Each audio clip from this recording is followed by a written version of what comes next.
Eu quero que você, por favor, abra sua Bíblia em Atos dos Apóstolos, capítulo de número 3.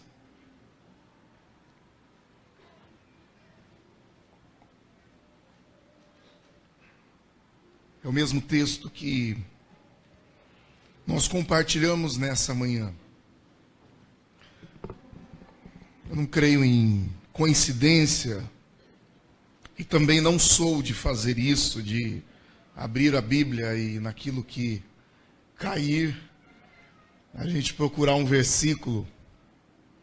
Não tenho esse objetivo e nem esse hábito de fazer. Mas eu estava conversando com um pastor e a gente compartilhando algumas coisas sobre, até mesmo por aquilo que Deus fez em nossa vida durante esta semana. Na terça-feira nós estivemos em oração aqui no templo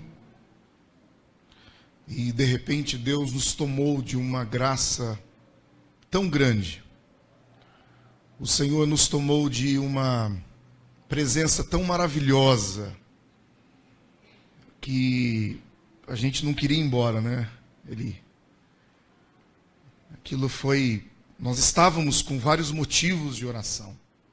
Orávamos pela vida do Dingo, e a gente tem boas notícias. O médico deu pelo menos 48 horas de UTI, no mínimo, e com menos de 24 horas ele já estava no quarto. 18 horas, assim, e uma cirurgia enorme, de muitas horas de cirurgia. E na terça-feira nós estávamos nesse peso de oração, de buscando ao Senhor a graça de Deus. Quando nós estávamos reunidos aqui no final, o Senhor nos tomou de uma presença tão gloriosa que mudou o rumo da nossa semana. A gente viu Deus respondendo às nossas orações. Nós vimos Deus agindo em determinadas pessoas e a gente foi escutando aquilo que o Senhor havia falado e havia cumprido em nossas vidas. Na sexta-feira, nós estamos num propósito com o tema Os Encontros com Cristo. E o Senhor nos levou a meditar justamente quando nós fechamos a porta do nosso quarto e no secreto o Senhor, que conhece a nossa vida, Ele nos vê. Nós falamos praticamente todo o culto sobre o propósito desse encontro que Jesus deseja ter conosco através da oração. E ontem à tarde, conversando com esse amigo pastor, e algo que a gente procura estar exercitando, é nós entendermos o que é a oração. E quantas são as vezes que a gente repete palavras, a gente coloca jargões na nossa oração, e a gente termina sempre a oração orando no nome de Jesus. Isso às vezes tem sido tão automático, que Deus olha para nós e eu imagino que Ele olha e diz: espera aí, mas você não sabe o que você está falando. Você tem certeza de que você está orando em nome de Jesus? Porque quando nós colocamos esse termo em um nome de Jesus, nós estamos representando a oração que Jesus faria ao Pai. E Ele nos ensinou como orar. E de vez em quando a gente concorda com orações. Mas há momentos também que a gente discorda de orações que a gente ouve. Porque essas orações, às vezes, são num balcão de uma lanchonete. Onde você vê a pessoa com fome e querendo uma comida o mais rápido possível. E fazendo de Deus o empregado dele. Eu quero isso, eu quero isso, eu quero mais isso, eu quero isso, e é rápido. E esse texto foi aberto.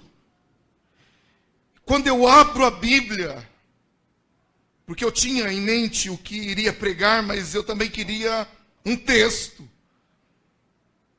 E meus olhos foram em cima desse versículo,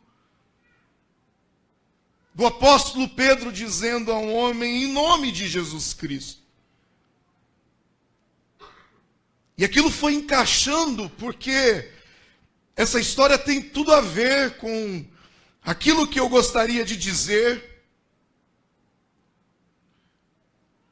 Porque quando nós precisamos ter essa dimensão da oração, como embaixadores de Cristo aqui na terra, nesse plano terreno, de levar as nossas palavras ao Senhor, como se essas palavras, e elas devem ser as palavras que Cristo estariam dizendo ao Pai. Por isso que nós dizemos, no nome de Jesus nós oramos. E aí nós percebemos que realmente, se não for o Espírito Santo de Deus que conduzir as nossas palavras, a nossa oração se torna blá blá blás. Intermináveis falas, repetições, argumentações.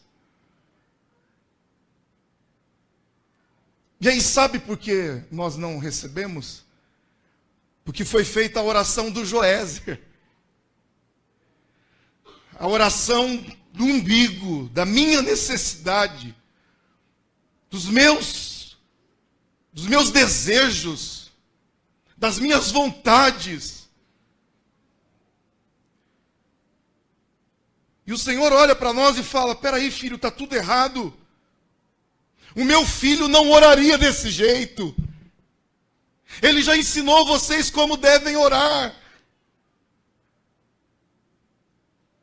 E vocês estão aí, como os fariseus, às vezes intermináveis horas, falando, mas para serem vistas pelas pessoas.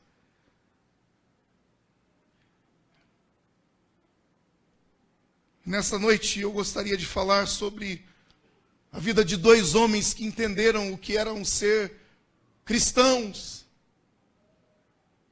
A palavra cristão é o diminutivo de Cristo, ou seja, quando eu me porto como cristão, eu estou sendo um Jesus aqui na terra.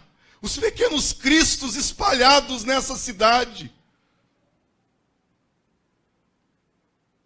E quantas são as vezes que as pessoas, com muita razão, não têm vindo, têm fechado a porta dos seus corações, ou até mesmo de ouvir o Evangelho. Porque há um grupo de pessoas que não nos representam como a igreja de Cristo, com uma bandeira da religiosidade, com uma bandeira que Cristo não pregaria.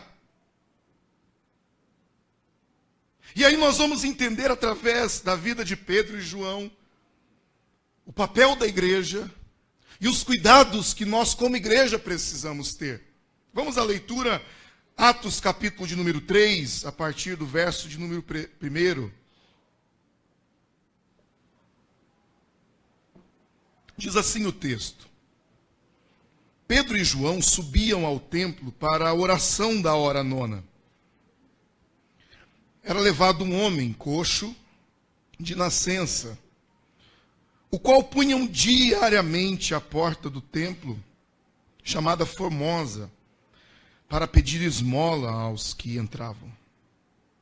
Vendo ele a Pedro e João que iam entrar no templo, implorava que lhe dessem uma esmola.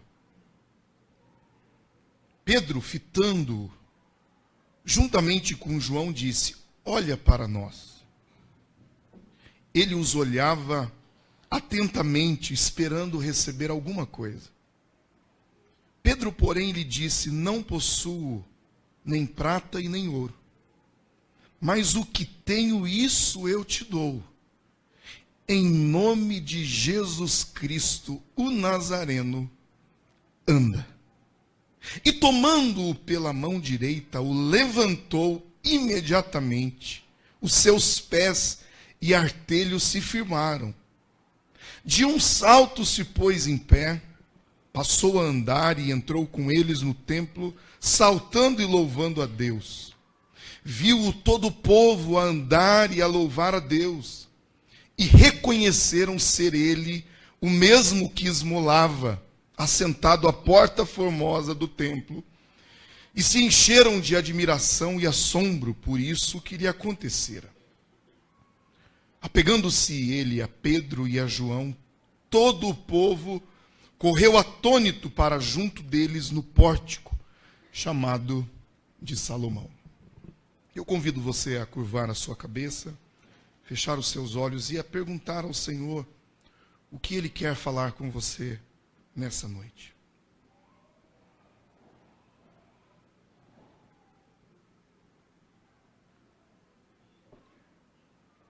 Pai, nós lemos a Tua palavra, pedimos que nessa noite, assim como nessa manhã, o Senhor falou conosco, conforme a necessidade e o direcionamento para cada pessoa que está aqui. Porque eu tenho certeza que o Senhor não nos despedirá de mãos vazias. O Senhor tem uma palavra específica para cada coração aqui presente. E de acordo com a necessidade e a tua vontade para a tua igreja, eu peço que essa palavra desça ao nosso coração, seja aquecida pelo Espírito Santo da verdade, e ela possa saltar através das nossas atitudes. Ainda hoje eu te peço que assim seja, e no nome de Cristo Jesus, o teu Filho amado, nós oramos, e toda a igreja de Deus diga amém. Amém. É uma história muito conhecida, e talvez não vai nos trazer novidades, não é essa o objetivo, porque a revelação dela, ela já veio até nós.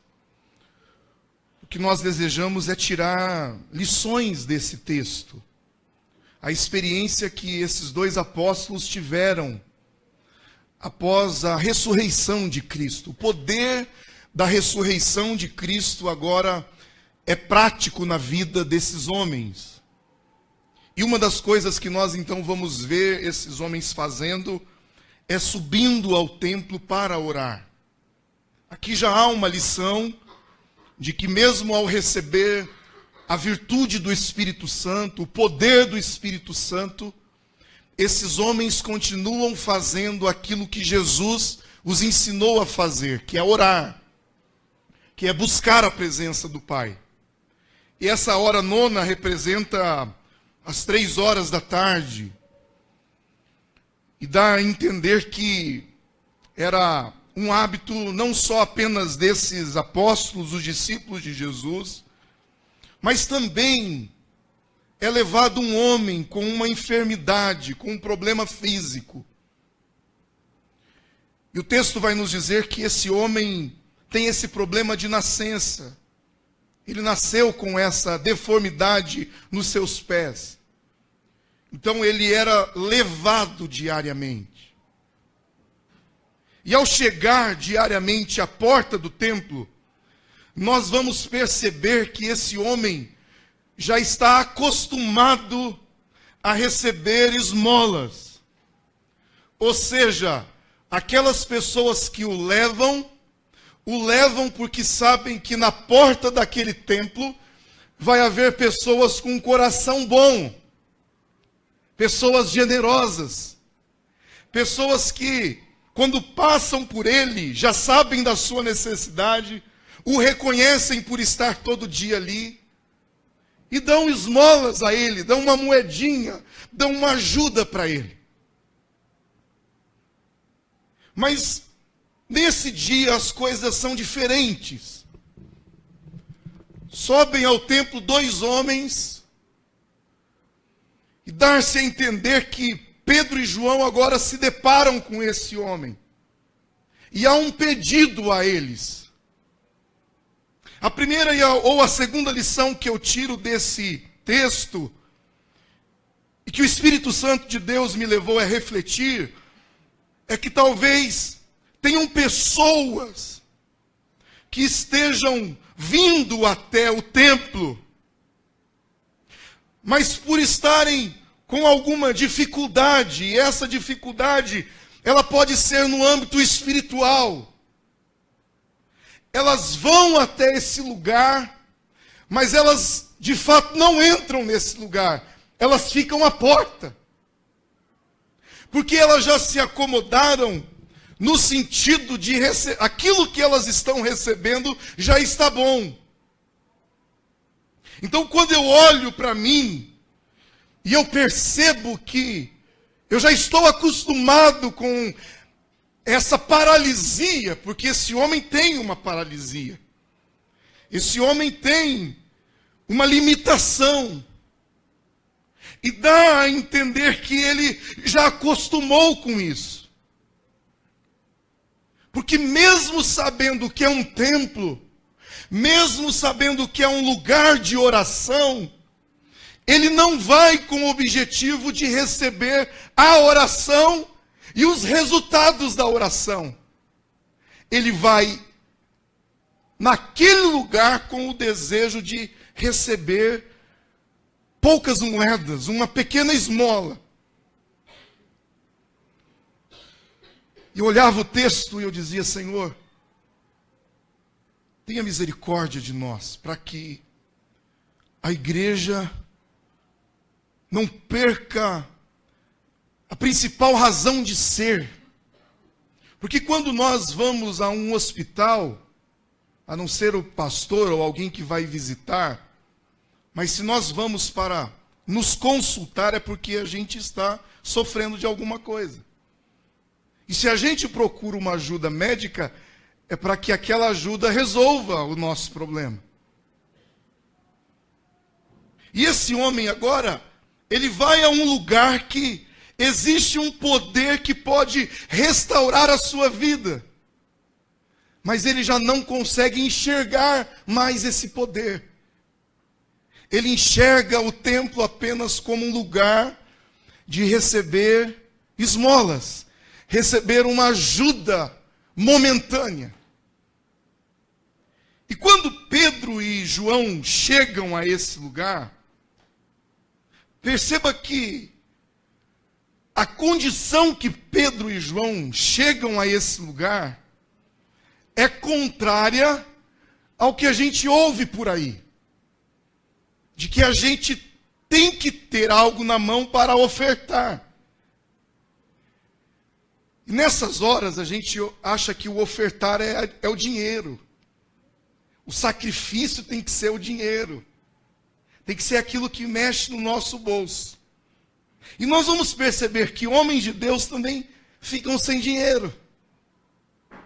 Porque quando chegam, Pedro e João recebem um pedido. Ô, vocês dois aí, por favor, senhores, uma atençãozinha aí.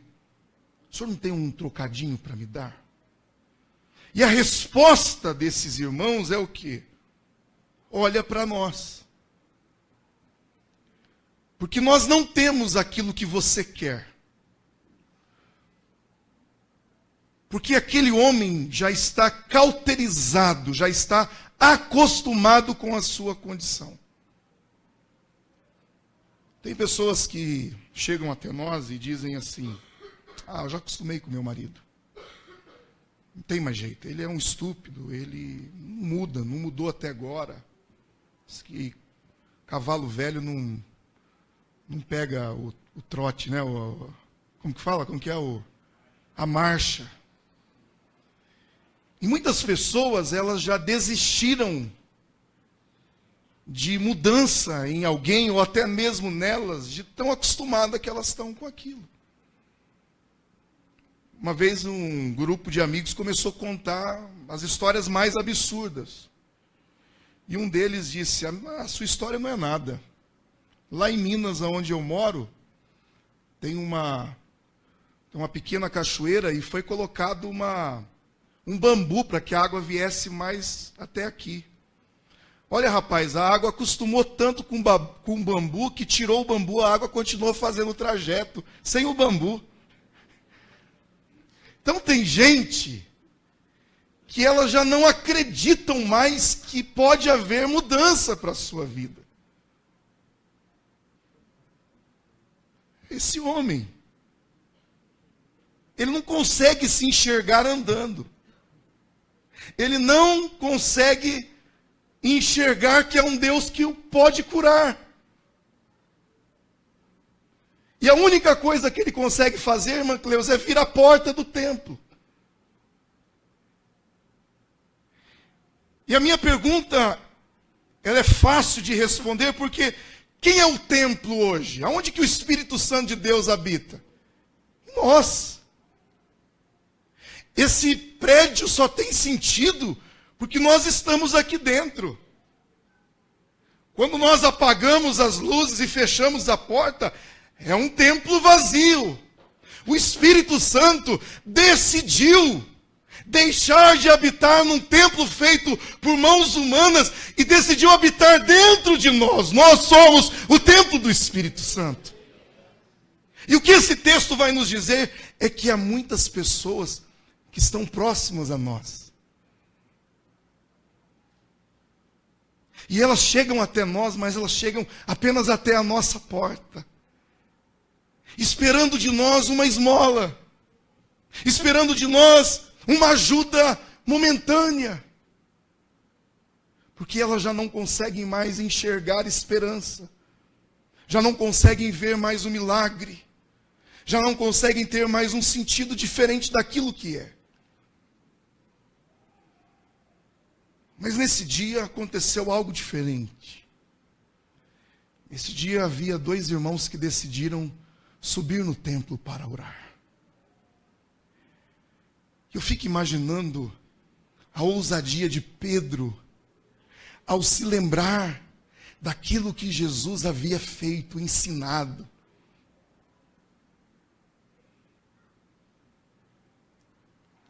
Há um livro e uma história muito conhecida, eu já compartilhei com vocês também. Uma história que aconteceu nos Estados Unidos e virou um livro e depois um filme. Que diz assim, o título desse livro: Em seus passos, o que faria Jesus?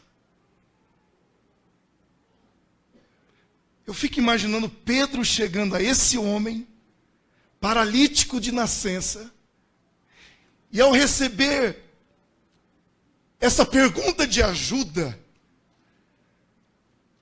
passou rapidamente na mente de Pedro a seguinte ideia: o que Jesus faria para esse homem? Então Pedro e João olham a sua limitação, a sua capacidade em fazer, e é lógico que deles não pode ter nada. Eu não posso fazer nada pelo teu problema. Eu não consigo fazer muitas vezes nada por você. Mas quando eu entendo que é pelo poder que há no nome de Jesus, aí as coisas mudam, aí é outra história. E foi o que aconteceu para ele. Então eles chamam a atenção, ele olha para o homem e diz: olha para nós. E o homem...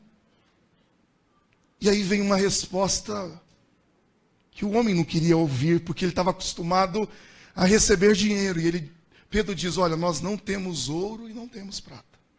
A sua necessidade física do dia a dia a gente não pode resolver. Mas nós temos algo que o dinheiro não pode comprar, que a medicina não pode resolver, que o psicólogo não pode, que até mesmo quando a gente olha para a situação do nosso problema, você diz: é impossível. Mas quando chega na pessoa de Jesus Cristo, Ele nos dá esse poder de dizer a quem estiver paralisado, enfermo, em o nome de Jesus Cristo Nazareno, anda, louvado seja o nome do Senhor Jesus. Entrou a fé, a ação da fé em Pedro e João. E aqui há uma lição importante também. Porque há muitas pessoas que estão aplicando apenas o falar. Então você chega para uma pessoa conhecida e você diz: não, Deus pode mudar a sua história. Não, Deus te abençoe. Jesus te ama. Mas esse texto nos mostra que a nossa fé, ela precisa ter ação. Porque a fé não era do homem, a fé era de Pedro e João. Porque quando Pedro diz isso ao homem, ele continua assentado. Ele continua paralisado. Ele até mesmo não tem reação daquilo. Mas o verso 7, há algo tremendo aqui. Porque João estende a sua mão direita e levanta aquele homem para a glória de Deus Pai. O que Deus está dizendo para mim e para você nessa noite, que Ele quer usar sim a nossa voz, o nosso falar, mas o nosso falar precisa estar carregado de ação. Do que adianta eu dizer para a pessoa que está com fome: Jesus te ama, se eu não tenho um prato de comida para dar? Do que adianta eu dizer: Deus vai abrir uma porta de emprego para você, e eu só falar e virar as costas, sabendo que Deus pode usar a minha vida para direcionar aquela pessoa ao emprego? Nós temos experiências de dentro da igreja, de portas de empregos que foram abertas aqui, por causa de uma ponte com uma pessoa ou outra. Ó, fulano ficou sabendo de uma porta, outro, tem um irmão que está precisando. Então é a fé carregada de ação. Pedro estende as mãos daquela pessoa.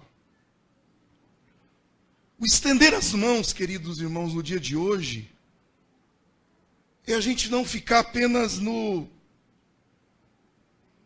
Te convido aí na igreja, mas eu não me esforço a mais para levar a igreja até você.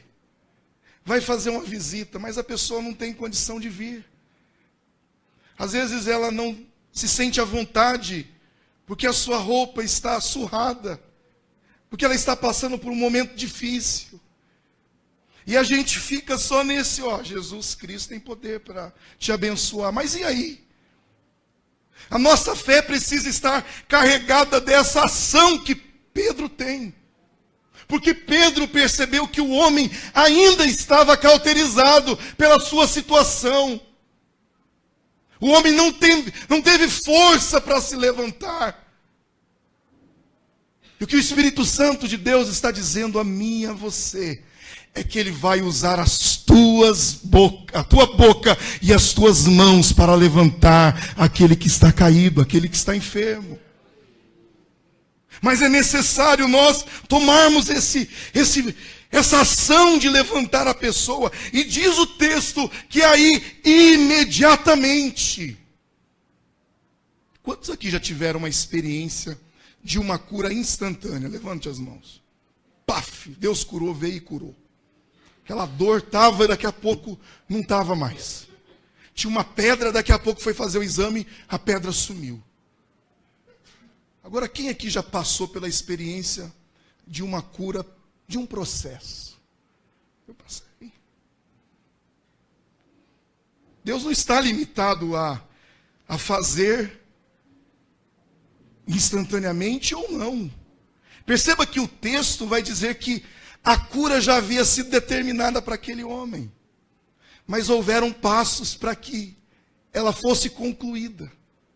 Tiveram ações necessárias para que ela pudessem acontecer. Assim é na nossa vida. O Senhor começa a trabalhar em nós. Ele começa a moldar o nosso caráter. Ele começa a moldar a maneira que a gente fala. Ele começa a moldar a maneira que a gente age. Até que nós possamos chegar àquilo que o apóstolo Paulo vai falar sobre a estatura de varão perfeito. É um processo na nossa vida. E esse texto mostra que Deus vai agir segundo a nossa palavra, mas também segundo a nossa ação. segundo o esforço de nós levantarmos pessoas, de nós insistirmos com pessoas, de nós trabalharmos, de nós não desistirmos daquela pessoa. E o texto vai dizendo que os pés, a articulação daquele homem. Eu fiquei hoje de manhã, a gente estava aqui com um irmão que trabalha com isso. Não sei qual é a sua experiência, mas você já ouviu o barulho de alguém quebrando os ossos? De quebrar uma perna, de quebrar um braço? O barulho é horrível. Eu imagino que houve um barulho horrível para a articulação daquele moço, dos pés dele, dos ossos deles, voltarem ao lugar natural. E o texto diz que de um salto aí foi a experiência dele. Pedro vai, toma nas suas mãos. Os joelhos, os pés, a articulação daquele homem se firmaram. Mas agora ele dá um salto, e aquele salto põe ele em pé, e ele passou a andar, e a louvar, e a glorificar ao nome do Senhor Jesus. Fala a verdade, se essa não é a sua história. Quantas pessoas insistiram com você? Ai, pastor, irmão, não vou conseguir. Eu não consigo largar esse vício. Eu não consigo mudar. Olha, tenha fé, vamos continuar. Vamos para uma campanha, vamos para a oração, vamos para o culto. Não desista, não pare de crer. E aí, de repente, você percebe que agora você está caminhando sozinho, no sentido de que você já não precisa de ter alguém te incentivando. Agora é a sua hora de agir conforme agiram com você. Esse é o poder do Evangelho em nós. De usar pessoas para nos levar, para nos preparar a sermos os discípulos de Cristo. E o texto nos mostra que aquele milagre chama a atenção para o que o apóstolo Pedro vai dizer a esse povo. Perceba que Pedro poderia muito bem ter usado desse milagre que aconteceu e ter dito assim: olha, amanhã, às 3 da tarde novamente, nós voltaremos aqui para orar. E Deus vai fazer um milagre na sua vida. Eu tenho certeza que aquele lugar estaria abarrotado de gente. Mas Pedro não firmou o seu ministério apenas naquela cura. Porque Jesus não firmou o seu ministério no propósito apenas da cura. Mas ele firmou o seu propósito na salvação do homem, na transformação do ser humano. Jesus pode curar hoje? Pode. Jesus pode libertar hoje? Pode. Jesus pode fazer sinais, prodígios, maravilhas? Pode. E ele tem todo o poder nos céus e na terra. Mas o propósito maior de Jesus Cristo para a nossa vida é nos salvar, é resgatar-nos do lamaçal do pecado e transformarmos para o reino e nos levarmos para o reino da sua gloriosa luz. Pedro dirige ao povo e ele indaga aquelas pessoas dizendo: israelitas, por que vos maravilhais disso? Ou por que fitais os pés em nós, como se pelo nosso próprio poder ou piedade tivéssemos feito andar? Perceba que há uma compreensão do apóstolo Pedro em dizer: olha, por que vocês estão se maravilhando com isso? Lá em Alto Longar, o Edson sempre lembra dessa história, porque marcou a vida dele. Ele ficava algumas semanas em Apucarana, logo no início do seu ministério, e houveram muitas curas naquela cidade. Houve uma mulher que estava em casa para morrer. O hospital já havia enviado ela para casa para ela morrer. Ela estava com câncer na garganta, e ela estava, assim, só pele e osso em cima da cama. Então ligaram em casa e meu pai e o Edson foram orar com essa mulher. E constataram que realmente só mesmo um milagre de Deus sobre a vida dela. E passado algumas horas o telefone tocou. E era alguém da casa daquela mulher. Logo já pensou-se que ela havia morrido. E para espanto de todos, a pessoa que estava na casa, não sei se era o marido ou a mãe, disse que quando aqueles homens saíram, ministraram a cura sobre a vida dela e saíram, passado alguns minutos, aquela mulher sentou na beira da cama. E ela disse: eu estou com fome, traga-me algo para comer. E fizeram uma sopa para ela, e ela comeu uma pratada de sopa. E para a glória de Jesus, isso já tem quase 30 anos, aquela mulher está viva, para a glória de Deus Pai, testemunhando do que Cristo fez na sua vida. Esse é um dos testemunhos. Agora, o que também marcou foi de um dia que ele orou. E quando ele convidou as pessoas a virem na frente, tinha 2 pessoas obesas. E quando Edson orou, aquelas pessoas emagreceram. A roupa ficou frouxa. E aquilo houve uma repercussão grande na cidade. E o Edson contando, dizendo que ele disse: uau, agora eu vou orar e os gordos irão emagrecer. E aí ele falou: olha, volte no próximo culto que eu vou fazer uma oração pelos gordos. E a igreja encheu de gordo. E ele conta que aí veio a gordaiada para frente da igreja. E aí, ele falou que o único que emagreceu foi ele, de tanto que ele orou, porque não aconteceu nada naquele dia. Todo mundo voltou gordo para casa. Porque ele confiou no poder da sua oração, que ele era poderoso para fazer aquilo. Ele conta aquilo como algo engraçado, mas algo muito sério. Porque é Deus quem faz. E Deus não divide a glória dele com ninguém. Deus não faz os nossos caprichos porque a gente é bom, porque a gente se comportou, porque a gente foi um bom crente durante esse mês. Deus faz pela sua graça e a sua misericórdia, e Ele faz porque Ele quer. Ele fez isso na vida desse homem porque Ele quis. É tanto que o apóstolo Pedro vai chamar a atenção deles, dizendo: peraí, vocês estão admirados, que nós não fizemos nada. Nós fizemos no nome daqueles que vocês crucificaram, daqueles que vocês rejeitaram. Jesus tinha estado no meio deles, e eles haviam dado as costas para Jesus. Por isso, nessa noite, meu irmão, eu incentivo sim você a orar, crendo no milagre de Deus, mas crendo principalmente que o maior milagre que nós podemos receber é a salvação em Cristo Jesus. E se mesmo se não formos curados nessa terra, a gente possa compreender de fato o que é essa canção. Se Ele curar, Ele é Deus, mas se Ele também não curar, Ele continuará sendo o Senhor da minha vida. Eu não me apego ao que a terra pode me dar, ao que o dinheiro pode comprar. Até porque pode ser que você tenha chegado ao templo sem dinheiro no seu bolso.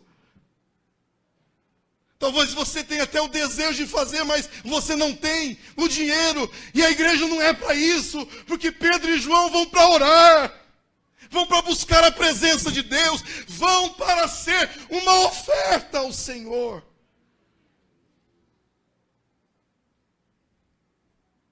Pode ser até, Paulino, que Deus não permitiu que eles tivessem dinheiro naquele momento. Porque talvez, Sérgio, eles poderiam estar com 100 reais no bolso. E aí eles dizerem assim: uau, nós vamos dar uma boa oferta para ele. Ele está ganhando umas moedinhas de R$1, às vezes R$2. Vamos dar uma oferta abençoadora para esse homem. Mas nem o dinheiro eles tinham. Mas aquilo que eles tinham era muito mais precioso do que o dinheiro. Eu quero te dizer nessa noite: O que você tem nas suas mãos é mais precioso do que o dinheiro pode comprar. É o poder que há no nome do nosso Senhor e Salvador Jesus Cristo. Ouse ser usado pelo Senhor. Talvez você não está entendendo o que está acontecendo no dia de hoje. O que você está passando. O que você está enfrentando. A luta que você está vivendo. Mas eu quero te dizer que mesmo que a sua capacidade humana esteja limitada, há um nome que está acima de todo nome, que Deus deu poder nele nos céus e na terra, e através da sua vida, milagres vão acontecer para a glória de Deus Pai. Mas você precisa tomar esse passo de fé. Você precisa se entregar nas mãos do Senhor para que Ele use a sua vida. Todos nós precisamos dessa capacidade de Deus em nos dar ousadia para pregar o seu Evangelho. O verso de número 16 diz que pela fé em nome de Jesus, esse mesmo nome fortaleceu a esse homem que agora vedes e reconheceis. Sim, a fé que vem por meio de Jesus deu a este saúde perfeita na presença de todos vós. E eu quero te dizer que em nome de Jesus, esse nome tem poder para transformar toda enfermidade em saúde para a glória de Deus Pai. Que nessa noite Ele nos ajude a ter a fé no nome de Jesus. A sairmos daqui fortalecidos no nome de Jesus. E crermos que é pelo nome de Jesus que sinais e maravilhas vão acontecer no nosso meio. Que nós possamos lançar a semente. Que nós possamos lançar a rede ao mar. Hoje pela manhã nós estávamos numa caminhada, e depois eu quero falar um pouquinho sobre isso. E eu percebi que tem mais gente igual eu. Que a gente olha para as pessoas e a gente percebe um campo pronto. Um lugar fértil para a gente semear a palavra. E a gente quer transformar aquele ambiente num culto, né? E foi chegando o povo da igreja, e aí eu já escutava assim um glória a Deus, um aleluia, oh, paz do Senhor, e o povo olhando para nós assim.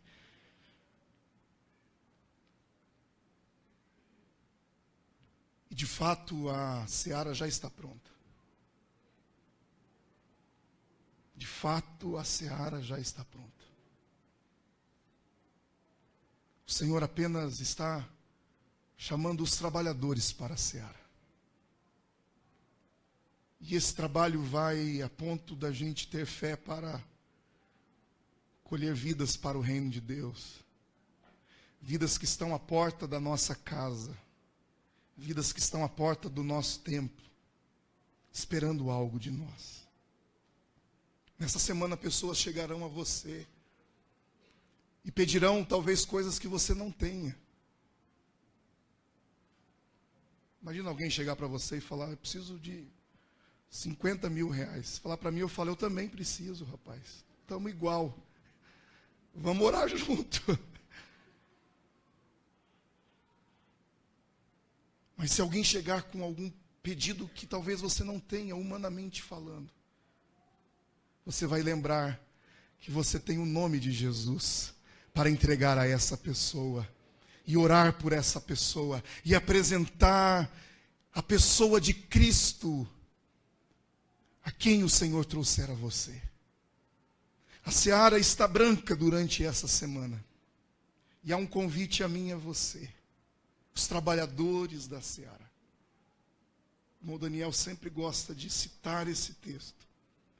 Que aquele que põe a mão no arado, aquele que assume a responsabilidade de propagar o Evangelho, ele não pode olhar para trás. Pelo contrário, nós precisamos olhar para frente, sabendo que o Senhor nos chamou para colhermos vidas para o reino da maravilhosa luz. E nessa noite Ele capacita você, Ele capacita a mim, para enfrentarmos mais uma semana. Eu te convido a ficar em pé nesse momento, para nós orarmos juntos. Quero chamar os irmãos do louvor, para que a gente faça dessa oração também uma canção. Lance sua rede ao mar, creia na palavra de Deus. Sinais e maravilhas Ele hoje irá fazer.